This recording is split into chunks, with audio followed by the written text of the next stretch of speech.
Most people spend their lives building rafts, not empires. They play it safe. They keep their options open. They chase dreams in daylight but fall asleep next to their excuses at night. And when the pressure comes, when the moment to leap arrives, they walk backwards. Not because they're weak, but because they never removed the option to run. Now picture this. The year is 1519. Hernán Cortés, a Spanish commander, lands on the shores of an unfamiliar land. Behind him, 11 ships rock gently in the tide, the only way home, the only path to safety. In front of him, an empire. Towering, powerful, unknown. His men are anxious, uncertain.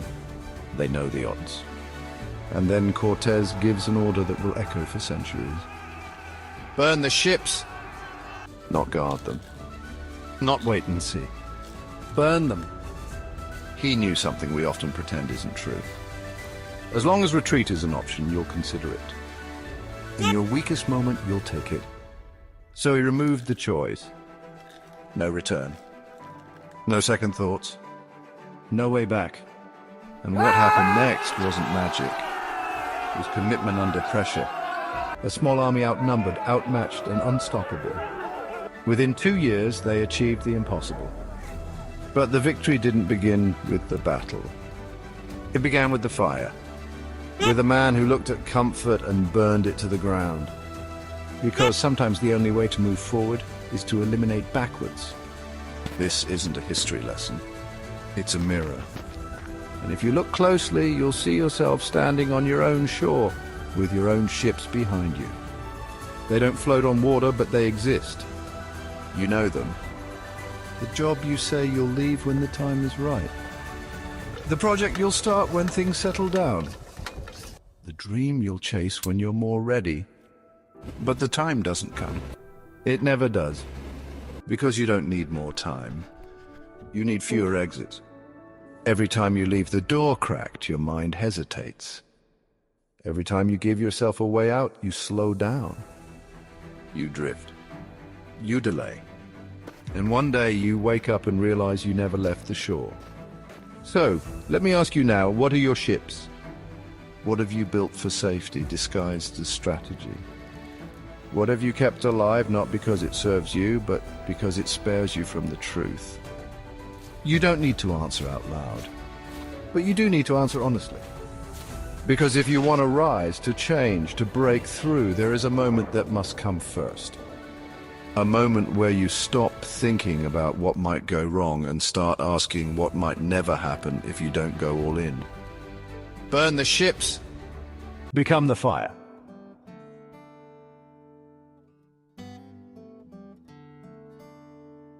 Burning the ships is not about recklessness. It's about resolve. It's the moment where you cross the line and don't redraw it. Where you step forward, knowing you've removed every step back. And history didn't stop with Cortés. Over 1,000 years earlier, a Chinese general named Shang Yu led his troops across the Yangtze River. Outnumbered. Outmatched. He didn't give them a speech. He didn't promise comfort. He ordered the boats destroyed and the cooking pots smashed. No food. No retreat. No rescue. And what happened? Victory. They didn't win because they were the strongest. They won because they had no choice. No distraction. No maybes. The full force of their will had one direction. Forward. Pressure didn't paralyze them. It activated them. And here's where it gets personal. We all want growth. We all want breakthrough. But the truth is, most people spend their entire lives avoiding the pressure that would make it possible. You wait for the right time. You wait for fear to disappear. You wait for confidence. But confidence doesn't come before the leap. It comes after. And the leap only happens when you make it impossible to stay where you are. There will always be a voice that says, "But what if I fail?" Listen to it. Then ask a better question, what if I don't try? You can fail and still rebuild. But regret is a fire that never stops burning. Regret will whisper every morning, every night, every quiet moment, asking you why you kept playing small when everything in you was made for more. Burning the ships doesn't guarantee success, but it guarantees something more powerful. You'll finally give all of you. No hedging, no bargaining, no fallback. Just you and the mission. And in that space where you have no way back, something happens. You become resourceful, creative, disciplined. You stop waiting to feel ready and start becoming someone who acts regardless. Because when there's no retreat, there's only progress. This is where most people break. But not you. Because now you know the bridge doesn't burn your past. It lights your path. Burn the ships. Become the fire.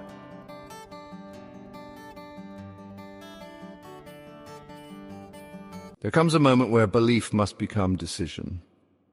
Not a hopeful wish, not a quiet intention, but a commitment so total that everything else gets silenced. That's the price of all in.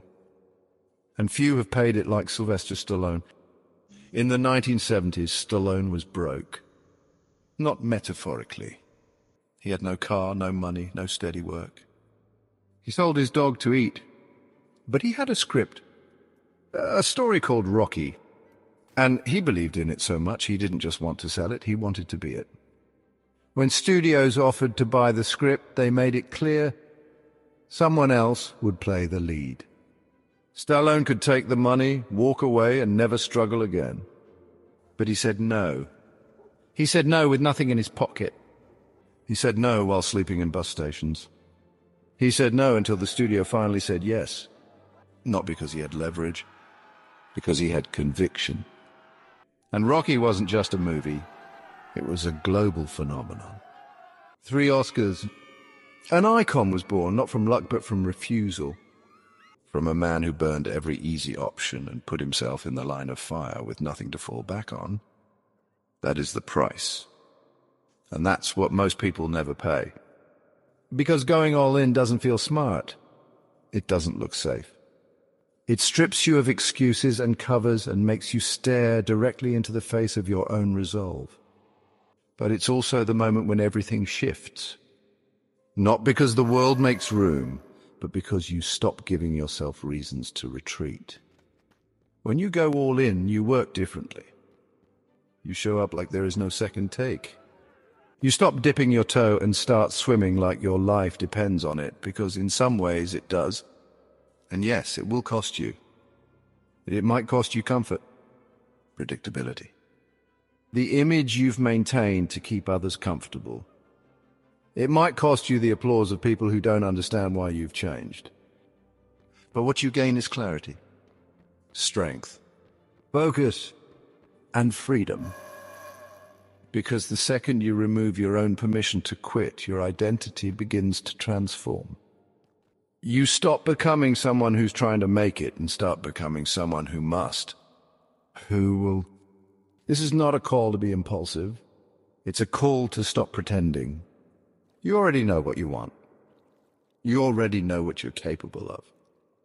But wanting and becoming are not the same. There's a price between them, and that price is commitment without escape. The people who rise, they don't always have more talent. They have fewer excuses. So if you want to change the trajectory of your life, stop asking what it takes to win. Ask what you're still refusing to give up. Because the truth is, greatness doesn't show up until you stop making room for average. Burn the ships. Become the fire.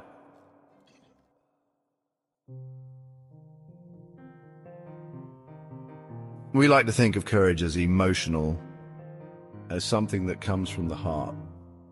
But there's a science to it, a mechanism built into your very biology that doesn't activate until the stakes are high enough. And that's where burning the ships becomes more than a metaphor. It becomes a psychological strategy. In behavioral science, there's a concept called a commitment device. A choice made now that restricts your future behavior. Not to trap you, but to save you from your own hesitation. Because your brain, left unchecked, will always look for comfort, for safety, for escape. It doesn't want growth. It wants familiarity. That's why you procrastinate. That's why you say you'll start tomorrow. That's why, when the moment comes to leap, something in you stalls. But burn the ships and your brain changes. The absence of retreat forces the mind into a different gear. You become more alert, more focused, more inventive, not because you're inspired, but because you're cornered. And that's when you see who you really are. Sun Tzu wrote, "If you place an army where there is no escape, they will fight with the courage of desperation." He understood what modern psychology now confirms. When retreat is no longer possible, performance increases. Not slightly, dramatically. Pressure sharpens perception. Urgency eradicates distraction. And commitment, real irreversible commitment, unlocks abilities you didn't know you had. It's not fear that holds most people back. It's the option to retreat from fear. But when that option disappears, fear becomes fuel. It pushes you to act faster, think clearer, move with more certainty. It shifts you from hesitation into momentum. And that momentum becomes identity. Because you're not just making different choices. You're becoming a different person. Every time you remove the backup plan, you create space for mastery.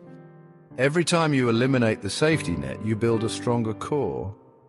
And every time you say there is no way back, your mind starts carving a way through. This is not about hype. This is about wiring. You are built for more, but only when you stop allowing less.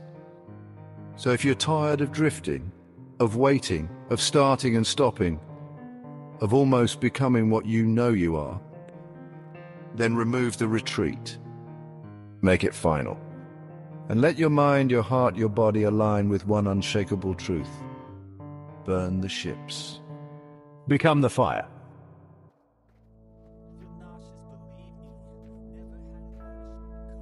There's a difference between wanting and choosing, between dabbling and deciding, between showing up and being all in. And most people, whether they realize it or not, are chickens in a world that demands pigs. You've heard the story. A chicken and a pig talk about breakfast. The chicken says, "Let's serve ham and eggs." The pig replies, "For you, that's involvement. For me, that's commitment." And that's the point. Most people are involved in their goals. They show up, give a little, try a bit, keep their options open. But commitment, that's something else. Commitment costs you something. It's not comfortable. It's not convenient. It's not casual. It's costly. The difference between involvement and commitment is sacrifice. One is participating. The other is surrendering. When Elisha was called to a new path, he didn't take a break or wait for clarity. He burned the plow and slaughtered the oxen. That was his old life, his livelihood, his identity, and he fed it to the people. Not later. Not when he was certain. Right then. Because when you're really committed, you don't just leave the past behind. You consume it so it can never call you back. That's what most people are missing. You keep the old version of your life, just in case. You leave the door cracked on your excuses. You call it balance. You call it being practical. But it's not. It's fear in disguise. It's hesitation hiding behind a smile. And it will rob you of everything. There is no greatness in partial commitment. There is no breakthrough in half effort. There is no transformation while you're still looking over your shoulder. The chicken lays an egg and walks away. The pig gives everything. Which are you? This is the moment to decide. Not by saying it, but by proving it. What are you still keeping just in case? What are you afraid to burn because it's all you've known? What do you claim to want but haven't actually chosen? Because you can't become who you're meant to be while protecting who you used to be. There will be pain in letting go. That's the price. But there will be power in what comes next. This world does not reward effort. It rewards resolve. And that resolve begins when you draw a line, cross it, and burn the map. Burn the ships. Become the fire.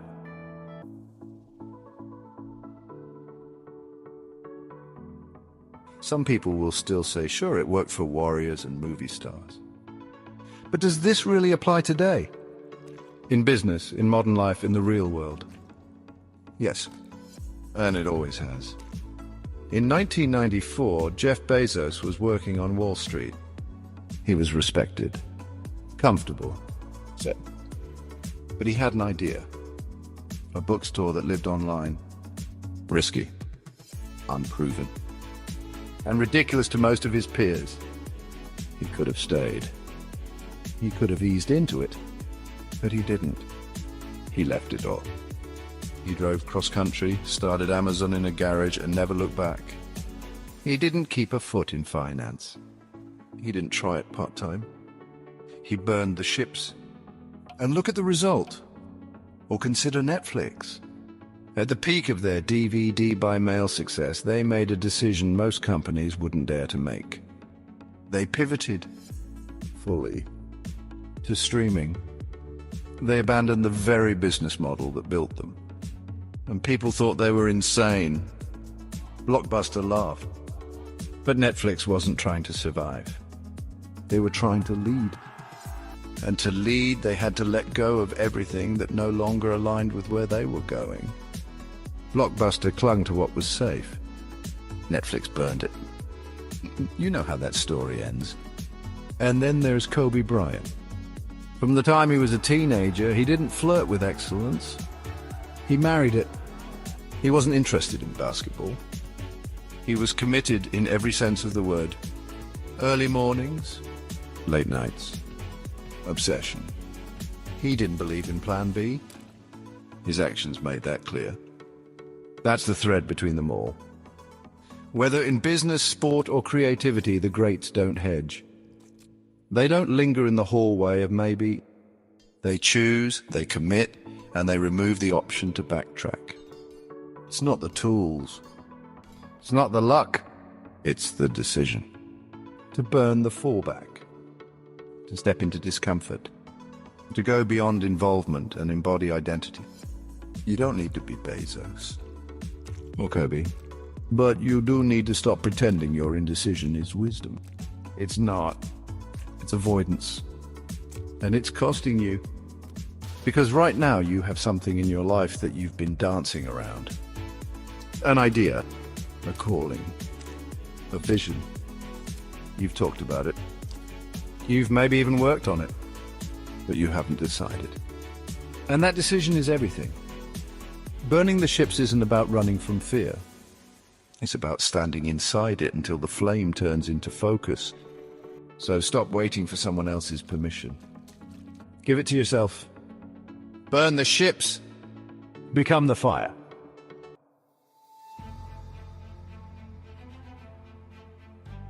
Pressure. It's the one thing everyone says they want to avoid. Stress less. Worry less. Take it easy. But what if the very thing you've been trying to avoid is the thing that would unlock your greatness? Pressure doesn't break you. Indecision does. Because pressure, when it's chosen, not imposed, is power. Think about the moments in your life when you've shown up strongest. The moments when you were clearest, sharpest, most alive. Were they the easiest moments? Or the ones where you had no choice but to rise? That's not coincidence. That's design. The human brain changes under pressure. Focus intensifies. Distractions dissolve. You don't have time to entertain fear when there's no option but forward. You move. You adapt. You perform not because you're ready, but because there's no time not to be. And here's the truth few are willing to say: people do their best work when they're cornered, when comfort is gone and the mission is all that remains. But most people never put themselves in that position. They keep their world padded, their life structured to avoid discomfort. And in doing so, they never trigger the part of themselves that was built for something more. Burning the ships creates pressure. But it's not pressure that crushes. It's pressure that builds. It sharpens you. It calls out your creativity, your tenacity, your problem solving. You stop asking if you can and start asking how you will. You stop thinking like someone who's planning to try and start behaving like someone who's already succeeding. This is the psychological shift that changes everything. Because the second there's no going back, your brain recalibrates. Not because it wants to, but because it has to. And when it has to, it finds a way. This isn't theory. This is physiology. Focus is not born in freedom. It's born in friction. Remove retreat and you become someone else. Someone driven not by the fear of failure, but by the fire of necessity. You want to grow? You want to stretch? You want to tap into your highest potential? Then create the conditions that require it. Step into the arena with no exit. Put your back against the wall on purpose. Announce the goal. Make the move. Commit so loudly that turning back would not only be failure, it would be betrayal. Because when pressure is chosen, it becomes purpose. And in that furnace, you forge a new version of yourself. One that doesn't fold. One that doesn't wait for certainty. One that performs not because it's easy, but because there's no other option. Stop avoiding pressure. Step into it. Burn the ships. Become the fire.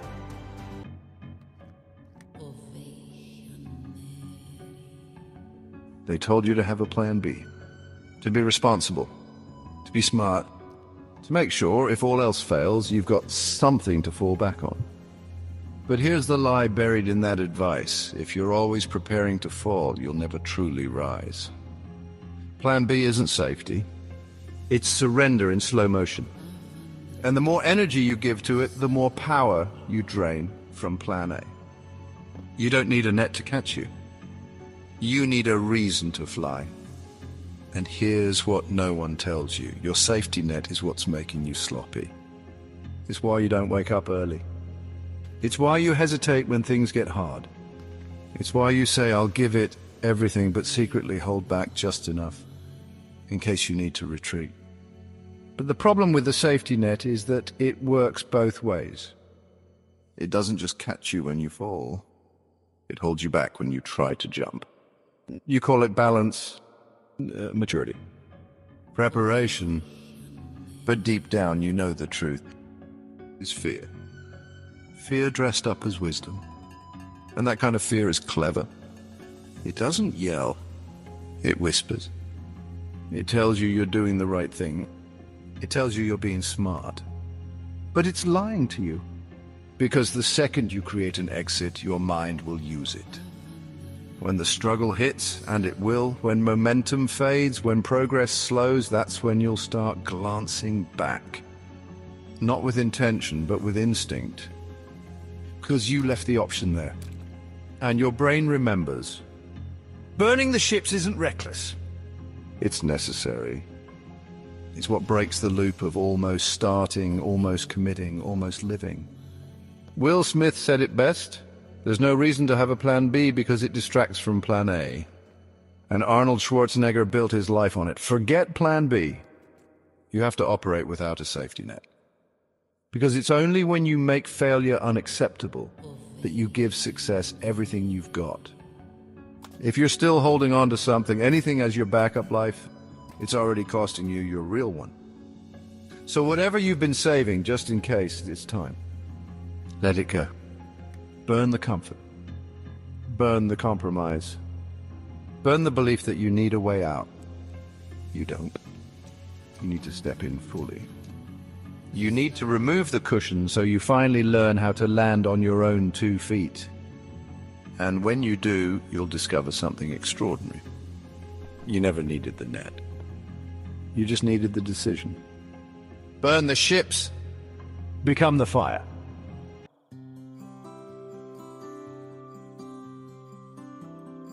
You've heard the history. You've felt the pressure.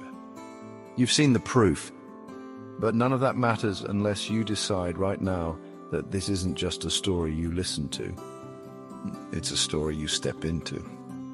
This is no longer about Cortés, or Zhang Yu, or Kobe, or Stallone. This is about you. Because somewhere in your life there is a ship, and you know exactly what it is. The thing you keep tied to the dock. Plan you won't admit is a backup. The compromise that you've renamed responsibility. The old identity you wear like armor, just in case your future feels too risky. You've told yourself you're building, but you've really been delaying. You've told yourself you're preparing, but you've really been protecting. Because if you were truly all in, there'd be no way back. And that's the fire that's been smoldering in you. Quiet, persistent, refusing to die. You feel it when you see someone else living without apology. You feel it when your head hits the pillow and there's nothing left to distract you. You feel it when you catch a glimpse, just a glimpse of who you were meant to be. That's not frustration. That's your future knocking. And now it's time to stop ignoring it. No more stalling behind almost. No more living halfway. No more mistaking motion for movement. This is the line between the version of you that explains and the version that executes. You don't need more clarity. You need more commitment. You don't need another podcast. You need a decision. The world doesn't need another cautious, clever, well-reasoned delay. It needs your fire, your fullness, your ferocity. But you can't become fire until you destroy what keeps you tame.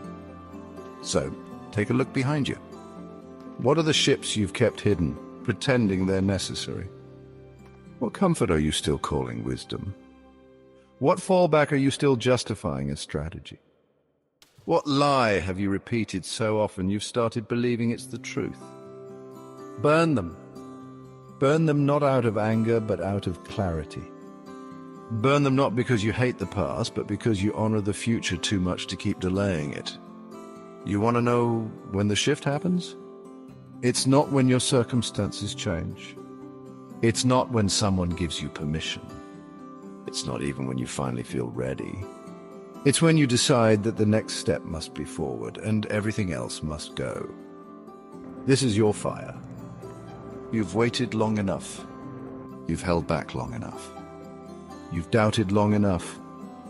Now it's time to act. Not tomorrow. Not when you're less scared. Not when you're more prepared. Now, burn the ships. Become the fire.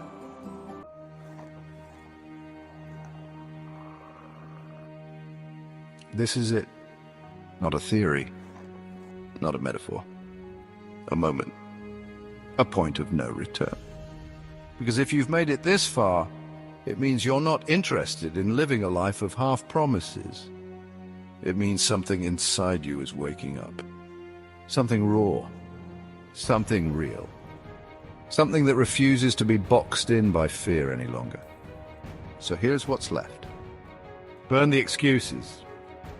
Burn the exit plan.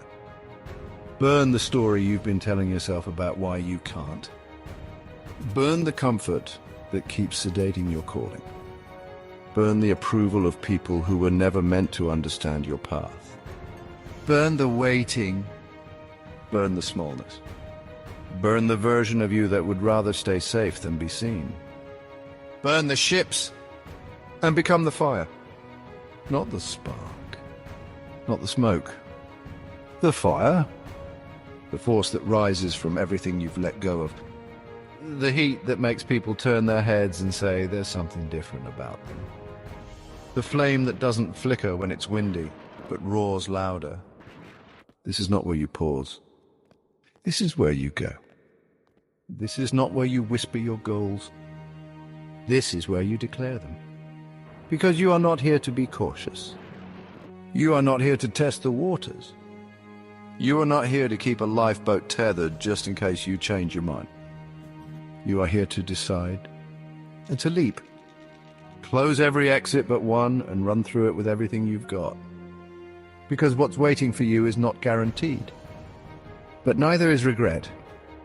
And if you're going to risk something, let it be comfort. Let it be the version of life that never lit you up.